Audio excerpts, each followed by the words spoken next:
our soul was created, all of the human soul testified that God is our creator. So God said, am I not your Lord? And all of our souls said, yes, you are our Lord.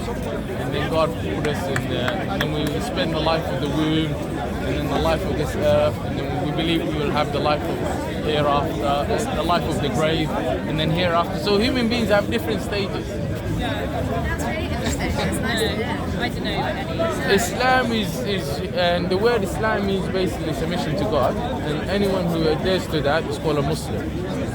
That's how it is. So if you work in English, they call you a worker, isn't it? They add ER. So in Arabic, if you adhere to that action, they add MO at the front. So they take out the I, and they say, if you subscribe to Islam, you call a Muslim, Muslim. Yeah. Have you guys read about like the Quran? Have you read do you know anything about Islam yourself? Not as much as I should. Are you guys familiar with the different concept of God of different religions? Like for instance, Christianity says God, the concept of God is three in one. God changes nature and went amongst men, like Jesus became God, and he's co-equal, and you have the Holy Ghost. And rationally it doesn't make any sense.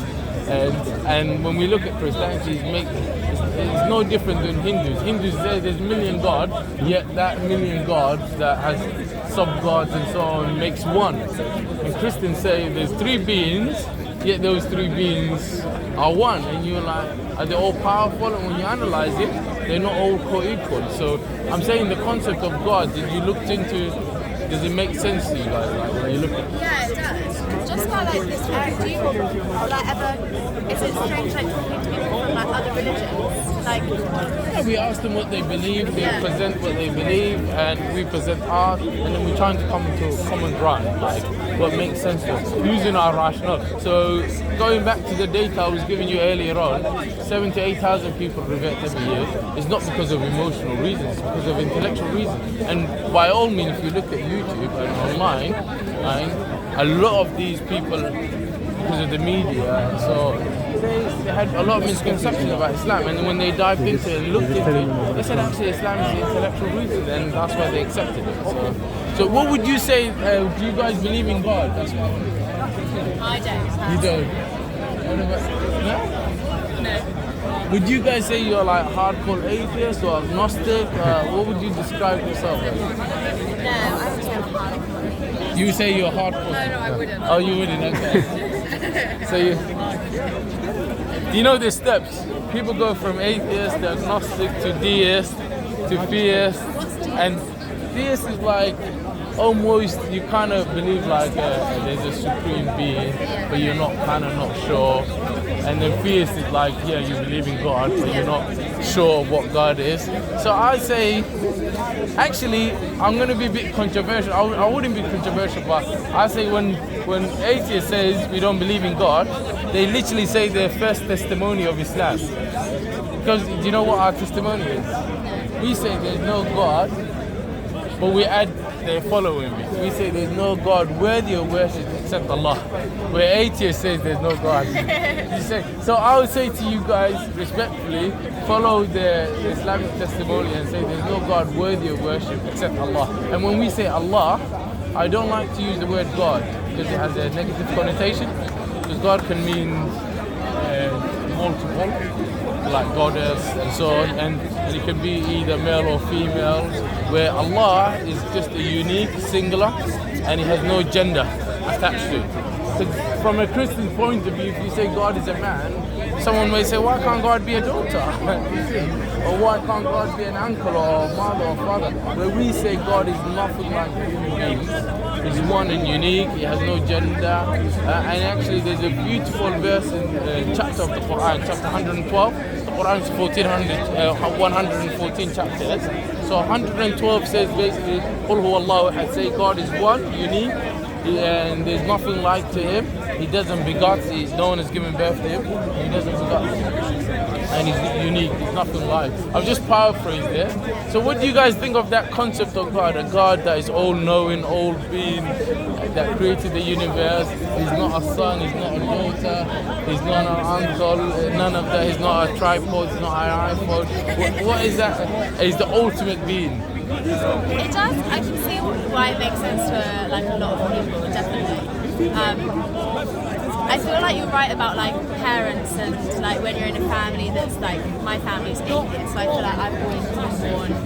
I feel like you're born into Atheism, no one is born believing that nothing has caused the universe. You see, when we're a child, the reason why we say everyone is born and being a Muslim, we say everything actually surrounding us is also Muslim. We say the trees are Muslim. You know why we say the trees are Muslim? The tree, the sun and the moon, because they're only following law of nature.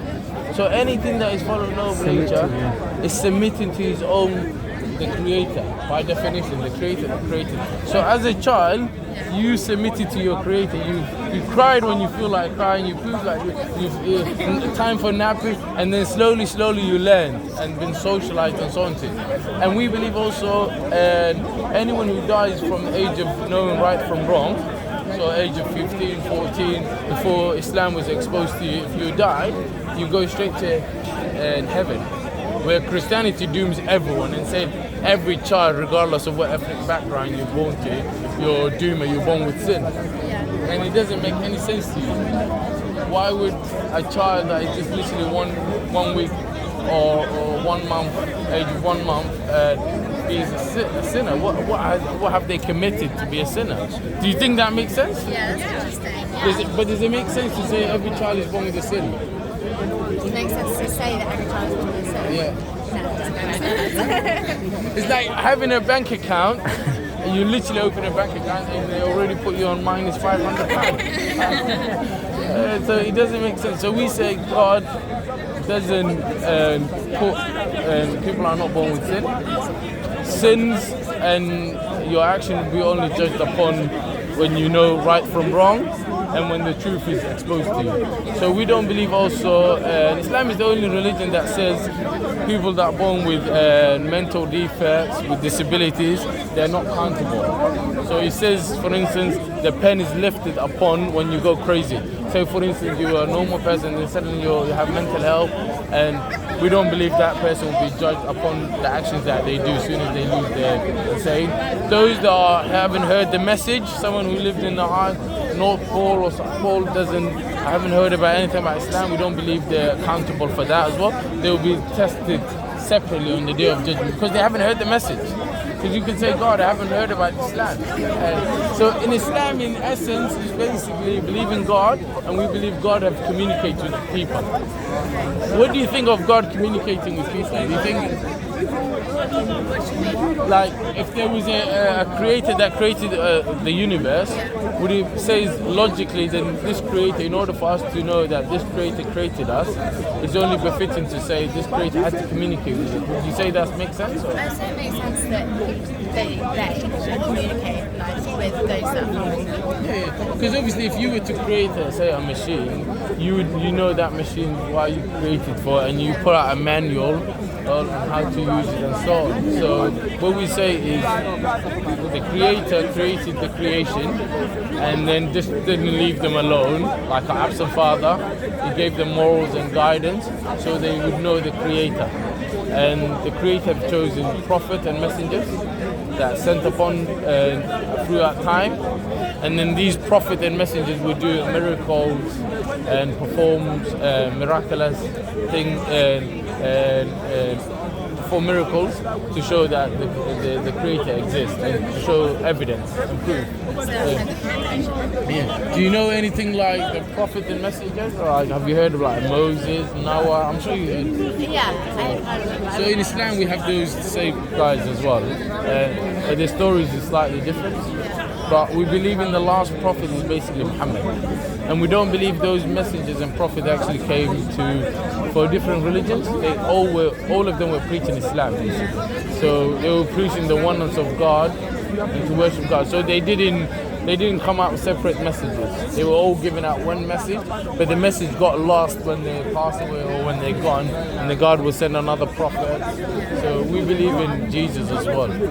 But may I ask you guys, how do you, last question, how do you, and perhaps I can ask individually, what do you think caused the universe?